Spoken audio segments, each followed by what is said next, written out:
नमस्कार दोस्तों, आज मैं आपके साथ शेयर करने वाला हूँ गौतम बुद्ध की एक खूबसूरत कहानी जो सच्ची दौलत का महत्व सिखाएगी। तो चलिए कहानी को अब शुरू करते हैं।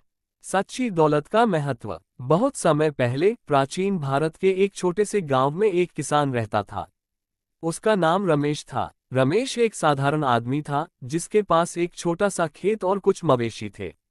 वह दिन रात मेहनत करता था, लेकिन उसकी हालत कभी नहीं सुधरती थी। खेत में पैदावार कम होती और मवेशी अक्सर बीमार हो जाते।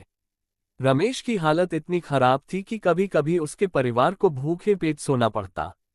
एक दिन रमेश को गांव में पता चला कि गौतम बुद्ध पास के एक वन में अपने शिष्यों के साथ ठहरे हुए हैं। गांव के लोग वहां जाकर उनके उपदेश सुन रहे थे। बुद्ध की ख्याति उनके ज्ञान और करुणा के कारण दूर दूर तक फैली हुई थी। रमेश ने सोचा, क्यों न मैं भी जाकर उनसे अपनी समस्या का समाधान पूछूं। शायद वे मेरे जीवन को बेहतर बनाने का कोई रास्ता बता सकें।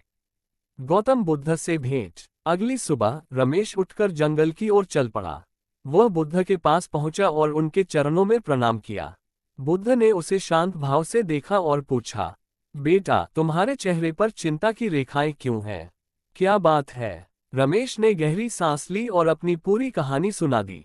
उसने कहा, गुरुजी, मैं गरीब हूँ। मेरे पास धन दौलत नहीं है। मेरी मेहनत का फल भी पर्याप्त नहीं होता। कृपया मुझे बताएं कि मैं अपनी गरीबी से कैसे बाहर निकल सकता हूँ। बुद्ध मुस्कुराए। उन्होंने कहा, तुम गरीब नहीं हो। तुम्हारे पास जो संपत्ति है उसे पहचानने की आवश्यकता है। रमेश ने हैरानी से पूछा, गुरुजी, मेरे पास तो कुछ भी नहीं है। आप ऐसा क्यों कह रहे हैं? सवाल और जवाब। बुद्ध ने रमेश से कहा, ठीक है, मुझे एक बात बताओ। यदि मैं तुम्हारी आंखें खरीदना चाहूं और इसके बदले तुम्हें 1 लाख स्वर्ण मुद्राएं दूं, तो क्या तुम अपनी आंखें बेचोगे? रमेश तुरंत बोला, नहीं गुरुजी, मेरी आंखों के बिना मैं दुनिया नहीं देख पाऊंगा। बुद्ध ने फिर पूछा, अगर मैं तुम्हारे हाथ खरीदना चाहूं और बदले में तुम्हें 10 लाख स्वर्ण मुद्राएं दूं, तो क्या तुम अपने हाथ बेचोगे?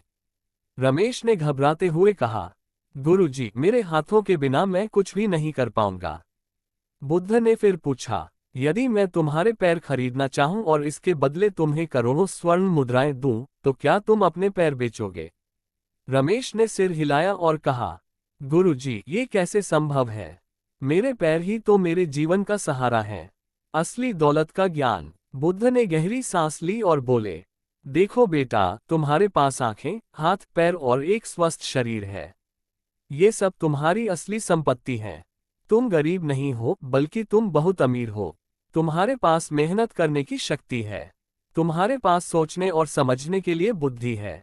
यदि तुम इनका सही उपयोग करो, तो तुम न केवल अपनी गरीबी से बाहर निकलोगे, बल्कि दूसरों की भी मदद कर सकोगे। रमेश ये सुनकर सोच में पड़ गया। उसने कहा, गुरुजी, मैं आपकी बात समझ गया, लेकिन मुझे यह नहीं पता कि इन संपत्तियों का उपयोग कैसे करूं। कृपया मुझे मार्गदर्शन दें। बुद्ध की शिक्षा। बुद्ध ने रमेश से कहा, सबसे पहले तुम्हें संतोष और धैर्य का अभ्यास करना होगा। संतोष का मतलब यह नहीं कि तुम कुछ न करो। इसका अर्थ है कि तुम्हें अपनी वर्तमान स्थिति को स्वीकार करते हुए आगे बढ़ने का प्रयास करना चाहिए। जो लोग अपनी स्थिति को समझते हैं और सुधारने का प्रयास करते हैं, वे ही असली सफलता पाते हैं। उन्होंने आगे कहा, तारांकन तारांकन, तुम्हें 3 चीजों का अभ्यास करना होगा।